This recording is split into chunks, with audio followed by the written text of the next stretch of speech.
اوس مسله دا ده کو یو سړی اعتراض وکي چې جی حدیث کې خدام شتا من علق تمیمه فقد اشرک. نبی علیہ السلام فرمایي چا چې تمیمه تعویز واچولو نو د شرک کو دا مشرک شو. نو حدیث کې خود دا الفاظ راغلي دي چې تعویز اچولو سره سړی د شرک مرتکب شي. او بل ځای کې موږ د صحابو نه ثابت کړه چې بھئی بالکل جایز دي. نو دلته به څه حکم کو؟ حدیث داسې دی چې یو جماعت د 10 کسانو رالو، نبی علیہ السلام سره بیعت کولو په دین اسلام باندې. نبی علیہ السلام 9 کسانو سره بیعت وکړه، یو ته وایي چې تا سره بیعت نه کوم. وی موږ تاسو کو چې یا رسول الله بایعت 9 وترکت هذا، 9 کسانو سره د بیعت وکړو دا یو د پریغستو، د دې څه وجه ده؟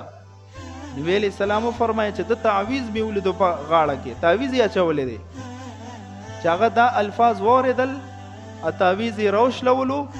نبی علیہ السلام سره په لاس بیعت وکړو او بیا او فرمایل من علق تمیمه فقد اشرک، چا چې تعویز واچولو د شرک وکړو. ورته حدیث کې صریح منع راغلی ده.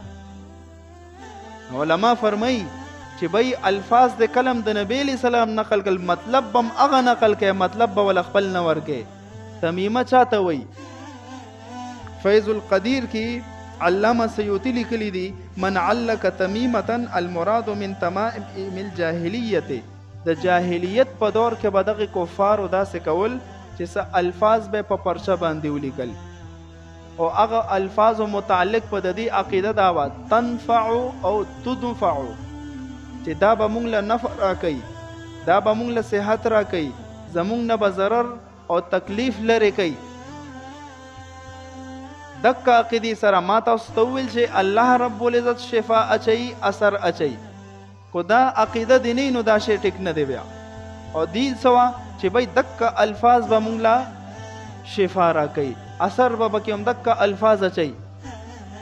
نبی علیہ الصلوۃ والسلام چې کوم خبر هم کوي وما ينطق عن الهوى ان هو الا وحي يوحى، هغه د وحي په ذریعه سره کوي. نبی علیہ السلام ته وحي کیږي، نبی علیہ السلام ته وحي شو چې د دسه تعویز اچول دي چې کې شرکی کلمات دي، ځکه وسره بیعت ونه چې هغه شرکی کلمات ولا تعویز لر کړو.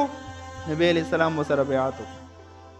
ابو دجانه رضی الله عنه ته نبی علیہ السلام په خپل تعویز لیکل شوی ورګړی دی.